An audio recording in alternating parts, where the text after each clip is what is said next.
A highly anticipated golden cross on two major timeframes has occurred, and price action may be preparing for a shift.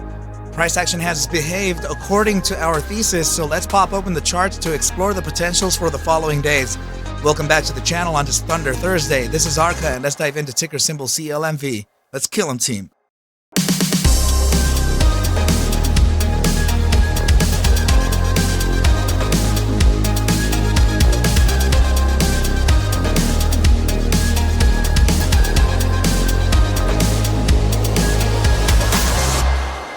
What is up, you guys, and welcome back to the channel. Let's go ahead and pop up in the chart here for CLNV, and what we're observing is the 12-hour chart. And I would like to go ahead and point out that the exponential simple moving average 50 period has crossed over the SMA 200, right? So that is known as the golden cross, right? So please go ahead and bear witness there. We can just go ahead and zoom in as like crazy right here, right? So there you go. That is usually, guys, that's usually kind of a bullish shift in price action, right? First of all, acquiring the upside of the SMA 200, and actually specifically on a daily time frame. And as you can see right here, the daily time frame is well highlighting, there we go, highlighting the golden cross, right? So the daily time frame price action moving above the SMA 200 is generally bull market territory, right?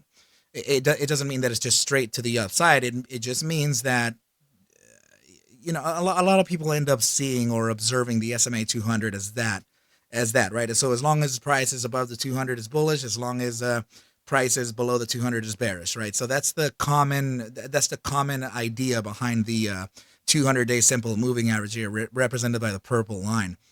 Right. So just like we said, I think it was yesterday, right? Just like we said, there was a potential here of just coming back down to test these moving averages as they are shifting. I will say one thing, though. The validity and the strength of the moving average crossover is a lot stronger when both moving averages are pivoted towards the upside. Right, so let's see if we have an example of that here. Yeah, like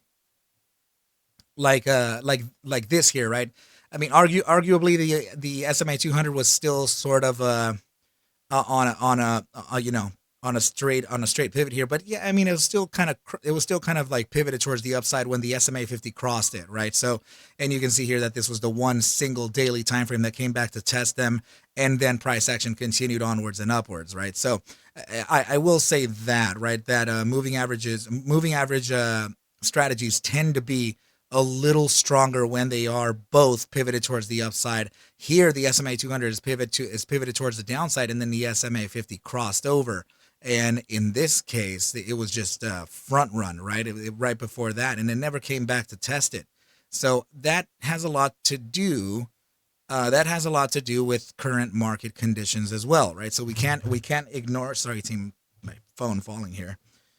We can't ignore where where the current market conditions are. So I'm certain here that we were a little more bearish here than we were in this point here in the overall market spectrum, right? And just to kind of put it out there, right? It's not it's never a guarantee that this moving average crossover strategy works, right? But I would like to point out that more often than not, it has, right? So in this area here, you can actually see that price action came back to start testing the SMA 200 versus the 50, but it actually failed entirely, right? So, but also notice that price action started to fail way before, so it actually started testing the resistance as we were approaching the crossover.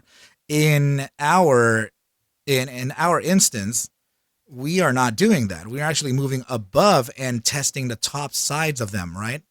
And also our current market conditions are looking pretty good.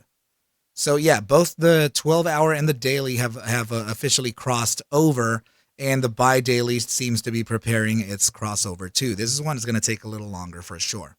Okay, let's move on to the next chart and continue speculating here, right? So, yeah, just like we were talking about the other day, I would like to just point out here that we may get the first weekly candle closure upside of this Gaussian mid band, which is incredibly important for price to suggest a continuation to the upside. It doesn't say that we're never just going to come back down to this mid band. It's just a good signal and a good potential for an upside continuation. You can see right here, right? We got actually two candle closures clean closing above this mid band, but you can see we had a huge capitulation before an immediate upside upon doing that, right? So sure, there is the potential here of getting another weekly candle closing upside of the mid band before we can continue on to the upside. The potentials and the probabilities here and the variances are just or the variables are infinite, right? So it's just it's price. We have to make do with what we have. But to tell you the truth, closing this weekly candle here upside of the mid band paired with this inverse head and shoulders feels pretty good for price, right? It definitely has a psychological component, and it definitely has a psychological upside target to evaluate as well, which just so happens to be right up here at 1735, right? So that's acquired by taking this trend line here from the center of the head all the way to the bottom of the, from the center of the neckline to the bottom of the head, and applying that to the center of the right-hand shoulder, you get this price objective of 1735. Now, if we're observing here a right-angled broadening wedge, then this resistance is very much confluent to the psychological target that the inverse head and shoulder is implying, right? So that's pretty good. That's not bad, right? So let's go ahead and just continue on the chart. We want to point out all these things, right? I don't want to express any type of hopium. I don't want to do that. I just want to make sure that I can give you the facts and give you whatever, the obvious things here, right? So let me just check a different, I think this was it really a weekly? I don't think so.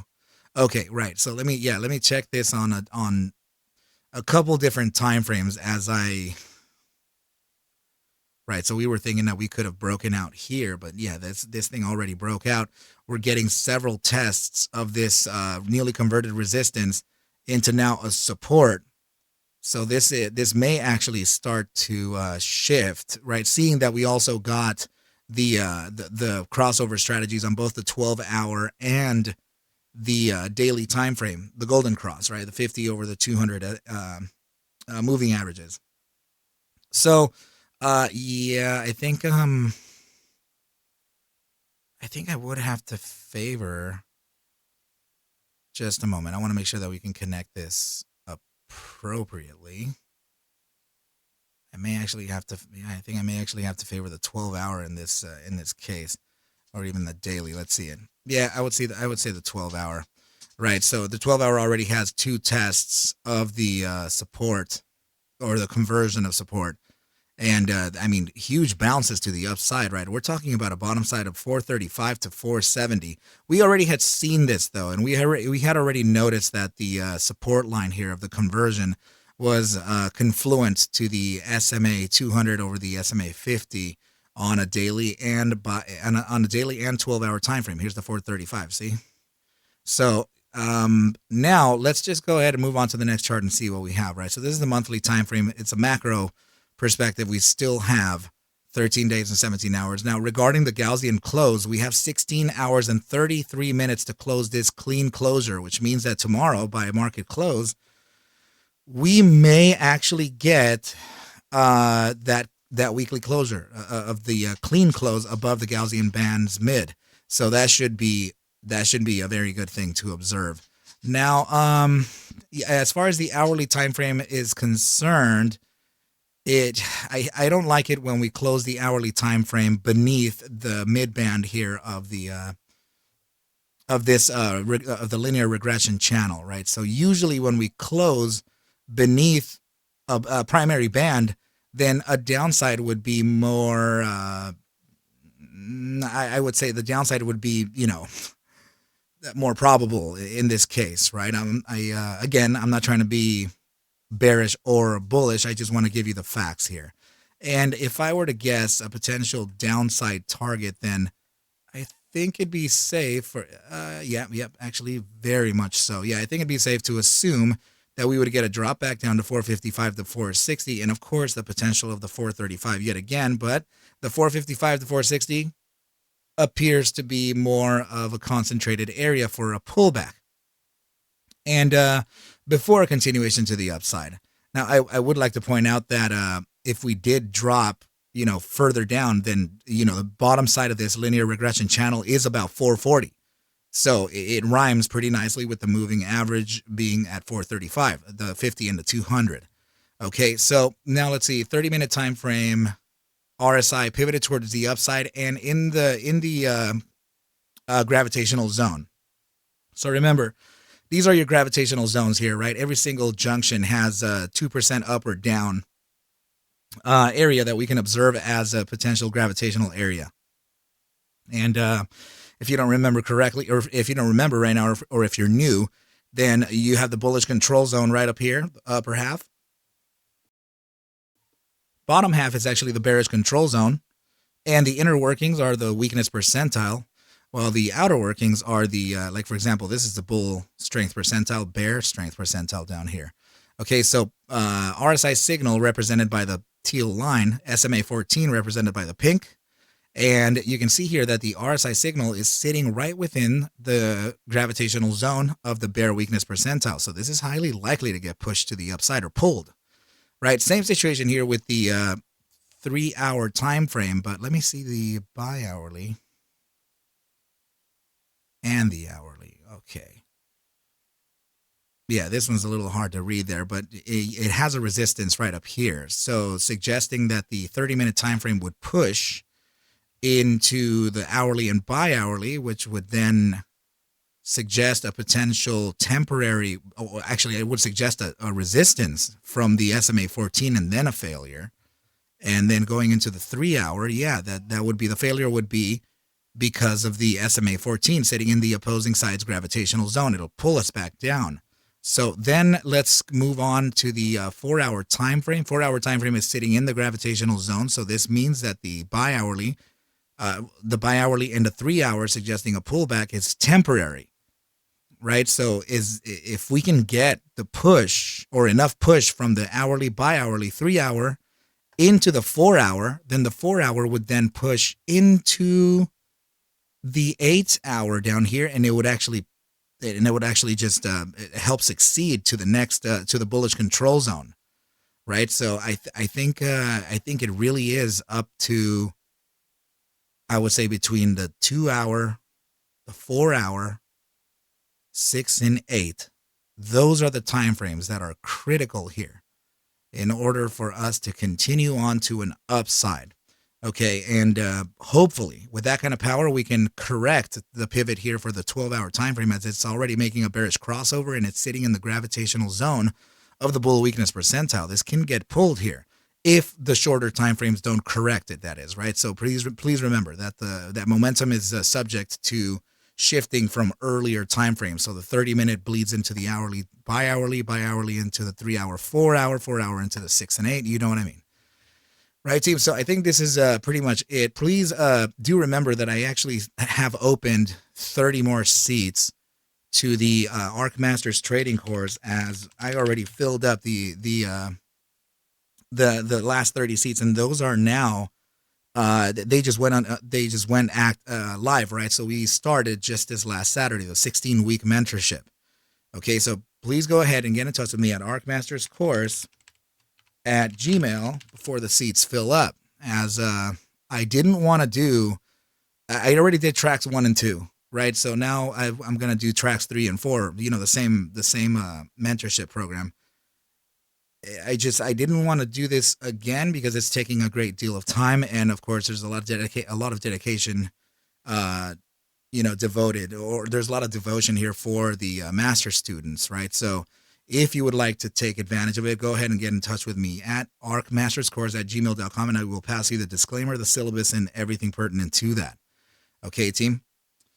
Please take whatever I do show and iterate within these videos as just a form of entertainment, as I cannot suggest for you to buy, sell, or hold any assets whatsoever. Never, never, never, never.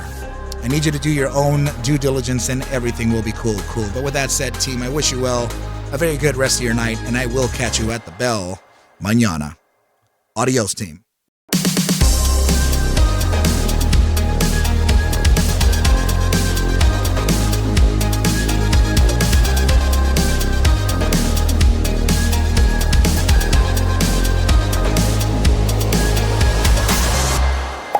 Yeah.